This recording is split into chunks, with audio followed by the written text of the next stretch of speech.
먹으러 가거나 선물 사거나 그런 것들은 남편에게 그렇게 힘든 일이 아니에요. 근데 정말 힘든 거는 제가 마음을 담은 편지를 써달라는 게 남편에게는 가장 힘든 일인 거예요. 그리고 제가 감정을 굉장히 나열을 하면 중간에 이제 졸음이 오는 거예요, 남편은. 안녕하세요. 일상의 소소한 아름다움을 발견하는 언니 스토리맘입니다.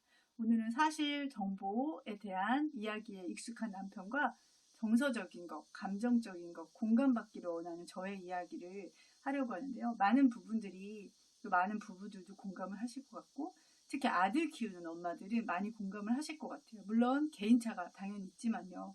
그러니까 저희 남편 같은 경우는 직업적으로도 뭔가 만드는, 제품을 만드는 그런 연구하는 일을 하거든요. 그러다 보니까 좀 더 부각이 될 것 같아요. 공대 출신이기도 하고, 저는 또 상담 그쪽을 했었잖아요. 그러니까 극과 극이잖아요. 근데 저는 이제 힘든 그런 때 이런 것들 나누는 걸 좋아해요. 근데 그냥 제가 원하는 건, 오늘 좀 힘들었겠다. 오늘 좀 쉬어. 약간 이제 좀 힘내. 약간 이런 뉘앙스를 원하는 것인데, 그 감정적인 것에 대해서 뭐 짧건, 뭐 하여튼 길건 이렇게 나눴을 때 남편은 잘 답이 없어요. 제가 처음 드는 감정은 분명히 읽었는데 한마디도 없으니까 좀 섭섭한 느낌이 들었었거든요. 근데 남편이 다 그렇게 답이 없는 게 아니에요. 그러니까 제가 뭔가 정보를 모르는 걸 물어봤거나 정보에 대한 거 그리고 뭔가 요청하는 거 있잖아요. 뭐 좀 해줘. 그랬을 때는 남편은 굉장히 빨리 답이 와요. 그리고 거기에 대해서 되게 자상할 정도로 세세하게 답을 주거나 전화를 주기도 해요. 그러니까 남편이 자판을 두드리기 귀찮아서 그런 건 아니잖아요. 근데 제가 알게 된 거는 남편은 그런 감정적인 부분에 대해서 평상시에 많이 본인이 느끼지 않는 건 아니지만 디테일하게 느끼진 않아요. 그냥 감정이 괜찮다? 나쁘다. 그러니까 몇 가지 단순하게 심플하게 느끼기 때문에 이런 디테일한 것에 대해서 실제로 공감하는 것이 일단 쉽지가 않고 그리고 더 중요한 거는 어떻게 말을 해야지 될지에 대해서 되게 난처해한 거예요. 당황스럽고. 그렇기 때문에 답을 못한 거죠. 어떻게 보면. 그리고 예를 들면 남편이 제일 힘들어했던 게 오히려 이렇게 뭐 생일이나 뭐 그런 부부 그런 결혼기념일이나 이럴 때 맛있는 거 먹으러 가거나 선물 사거나 그런 것들은 남편에게 그렇게 힘든 일이 아니에요. 근데 정말 힘든 거는 제가 마음을 담은 편지를 써달라는 게 남편에게는 가장 힘든 일인 거예요. 왜냐면 그것에 대해서 어떻게 써야 될지, 무엇을 써야 될지에 대해서 너무나 어려운 거예요. 그래서 뭐 예를 들면 5줄을 쓴다고 해도 한 2, 3일이 걸릴 수도 있는 거예요. 그러니까 저 같은 경우는 맨날 이런 것들을 항상 이렇게 일상적으로 막 표현하고 이런 것들이 너무 익숙하다 보니까 제일 쉬운 게 뭐 편지 쓰기고 그리고 칭찬하기 이런 것들이 제일 쉬운데 남편 같은 경우는 그런 게 좀 되게 낯설고 힘든 일인 거예요. 그래서 제가 생각한 거는 또 남편도 그렇지만 저희 큰아들도 사춘기가 되다 보니까 그런 게 더 이제 남성으로서 그리고 사실과 정보에 대한 그런 아빠를 닮은 부분들이 더 부각이 되더라고요. 그래서 저희 아이 같은 경우는 이제 집에서 엄마하고 소통을 잘하는 편임에도 불구하고 그리고 학원이나 학교를 갔다 왔을 때 그냥 얘기를 해줘요. 남자아이인데도 그래도 길게는 안 하지만 3분에서 한 5분 정도 보통은 얘기를 해주거나 뭐 짧게 얘기해 줄 때도 있지만 그냥 그날 무슨 일이 있었는지 다 나열을 해줘요. 근데 거기에 보면은 자기의 그런 내가 이랬어. 내가 이래서 기분이 좋았어. 내가 뭐 힘들었어. 내가 슬펐어. 그런 감정들에 대한 건 없고 사실이 이렇게 쭉 나열이 돼요. 근데 엄마다 보니까 아이가 이런 거를 느꼈겠구나. 아니면 좀 궁금하면 질문을 이제 구체적으로 하면 그 아이가 사실을 얘기를 했으면 거기에 대해서 바로 이제 제가 한마디 정도 질문했을 때는 본인이 잠깐 생각한 다음에 답을 줘요. 근데 그때 생각을 하는 거예요. 그러니까 아이가 그냥 기분이 좋고 나쁘고 그냥 뭐 화가 좀 났거나 그냥 괜찮거나 그냥 그 정도로 느낀다는 생각이 들더라고요.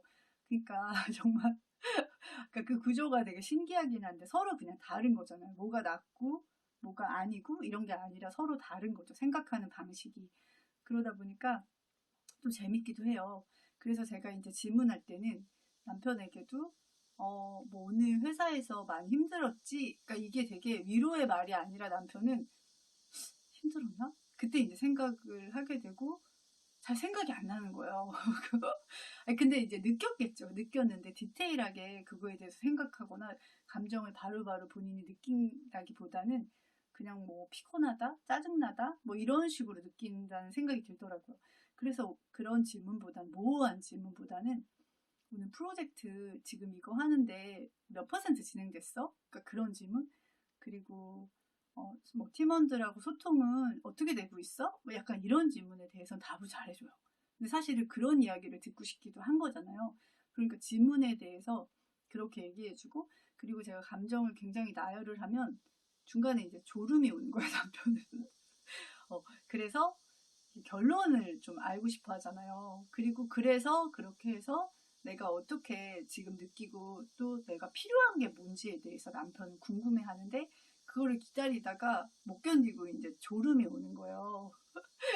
근데 조금 이해가 지금은 돼요. 그리고 아들 같은 경우도 최근에 이제 공부에 대한 뭐 고등학교 이제 준비 때문에 요즘에 조금 많이 아이가 이제 방학 되고 기말고사도 끝나고 해서 조금 풀어졌어요. 그래서 한 번쯤은 이제 아이가 다시 마음을 다잡을 수 있도록 해야겠다라고 해서 제가 생각을 해서 길지는 않지만 몇 가지 얘기를 했는데, 아이가 이러더라고. 듣더니 엄마가 얘기하는 게 뭔가 맞는 말 같기도 하고 좋은 말 같긴 한데 자기는 잘 모르겠대요.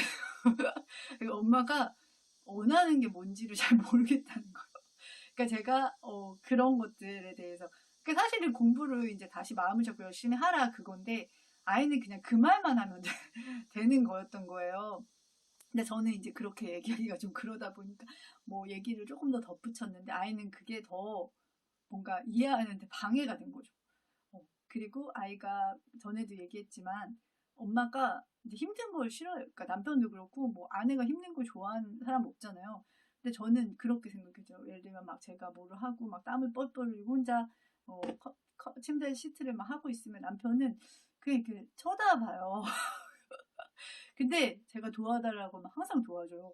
그리고 저희 아들도 재활용을 제가 몇 번 왔다 갔다 하면은 뭔가 엄마가 바쁜 것 같긴 한데 자기가 도와야 되나 그런 것까지는 이렇게 딱 생각이 바로 안 나는 거예요. 그래서 엄마한테 오히려 물어본다거나 아니면 엄마가 힘들면 나한테 좀 부탁을 했으면 좋겠어 라고 얘기를 하더라고요.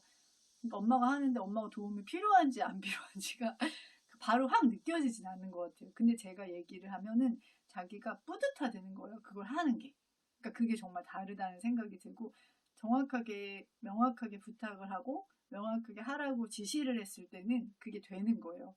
그러니까 굉장히 다르다는 생각이 들고, 아들 같은 경우도 예를 들면은 뭐 학교에서 이제 어떤 일이 있었는지 그렇게 묻기보다는 오늘 뭐 선생님이 무슨 얘기 하셨어? 막 그렇게 물어본다거나, 문제집 같은 경우도 이제 많이 뭐 어려워졌는지 뭐 아이가 힘들지 않은지 그런 걸 할 때는 공부가 좀 어때? 라는 질문이 굉장히 아이한테는 막연한 질문이에요. 난처한 질문이고.